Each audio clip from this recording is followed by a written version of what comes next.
भक्ति ये सिर्फ पूजा नहीं है, ये सिर्फ माला जपना नहीं है, ये सिर्फ मंदिर जाना भी नहीं है। सवाल ये है, आपकी भक्ति का बल कैसा होना चाहिए? भक्ति का बल भीड़ देखकर बदलने वाला नहीं होना चाहिए। लोग कुछ कहें तो बढ़ जाए, लोग हंस दें तो घट जाए, ऐसी भक्ति कमजोर होती है। सच्ची भक्ति का बल अंदर से आता है। जब हालात अच्छे हों तब भी हर हर महादेव, और जब हालात कठिन हों तब भी हर हर महादेव। यही है भक्ति का असली बल। भक्ति का बल ऐसा होना चाहिए कि दुख आए तो विश्वास कम ना हो, देर हो तो धैर्य टूटे नहीं, प्रार्थना तुरंत पूरी ना हो तो भरोसा डगमगाए नहीं। महादेव परीक्षा लेते हैं, लेकिन भक्ति का बल परीक्षा में ही निखरता है। भक्ति का बल शब्दों में नहीं, सहनशीलता में दिखता है।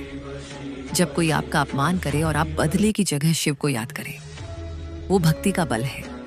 जब सब साथ छोड़ दें और आप कहें महादेव है ना, वो भक्ति का बल है। जब सफलता आए और अहंकार ना आए, वो भक्ति का बल है। याद रखिए, भक्ति का बल चमत्कार दिखाने के लिए नहीं, आपको मजबूत बनाने के लिए होता है। अगर आपकी भक्ति सिर्फ मांगने तक सीमित है तो वो कमजोर है, लेकिन अगर आपकी भक्ति समर्पण तक पहुंच गई है तो वो अटूट है। इसलिए अपनी भक्ति को दिखावे से नहीं, विश्वास से मजबूत बनाइए। ऐसी भक्ति रखिए जो परिस्थिति से न डरे, जो समय से न हारे और जो परिणाम से न बदले, क्योंकि सच्ची भक्ति का बल इंसान को अडिग बना देता है। और जहां अडिग विश्वास है, वहां महादेव की कृपा स्वतः बरसती है। हर हर महादेव।